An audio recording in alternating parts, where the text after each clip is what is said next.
Hey, what's going on everybody? It looks like we have some more news coming at us for the Alien Covenant sequel, which may or may not be called Alien Awakening or just Covenant 2. We don't really know the title yet, but we do have an update officially this time from Ridley Scott during his press rounds for Blade Runner 2049. So he was interviewed on the latest episode of the Empire podcast to talk about Blade Runner and the Alien franchise and his upcoming films, his kind of process and everything. It's a very in-depth and thorough interview talking about a lot of stuff that he's been involved with, and towards the end of the interview the person actually asks him about where he's at with the Covenant follow-up and if he's going to do more films or what's kind of the status of the franchise, like what's going to happen going forward. And he says, quote, "I think the evolution of the alien himself is nearly over, but what I was trying to do was transcend and move to another story, which would be taken over by AIs. The world that AI might create as a leader if he finds himself on a new planet. We have actually quite a big layout for the next one, Covenant 2 or whatever you want to call it."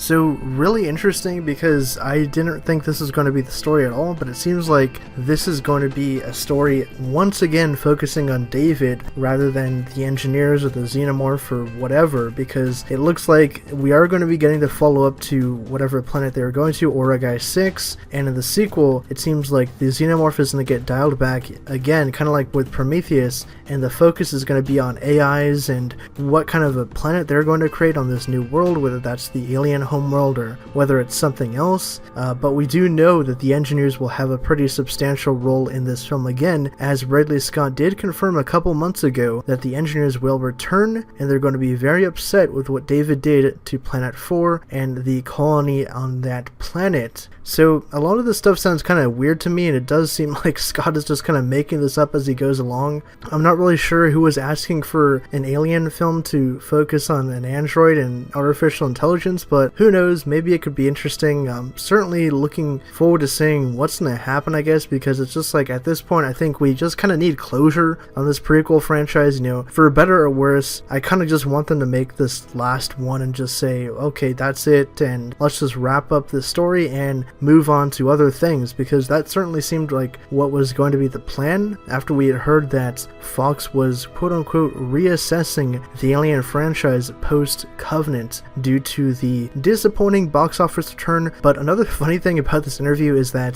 the interviewer asks about kind of the budget of these movies, right? And Ridley says that both Prometheus and Covenant were made for roughly the same amount of money, and they were done for quite small budgets, and they both made a good profit. So I'm kind of confused about that, because Covenant, I believe, has taken in around $275 million worldwide box office. We don't know the Blu-ray sales or digital or anything like that, but it was a modest box office return. It wasn't anything to write home about, but he says that apparently they were happy with the return that Covenant got. So that's interesting news to me, and I guess it kind of gives you a hint as to what they're looking at for the future of the franchise. But anyways, leave your thoughts down in the comments below. What do you guys think about this? Do you want to see another prequel film by Ridley Scott? Do you want it to focus on David and artificial intelligence rather than the xenomorph creature? Or what would you like to see happen with the future of the Alien films? And for more updates on Alien Awakening or the Covenant sequel and the future of the Alien and Predator franchise, be sure to subscribe to Hybrid Network.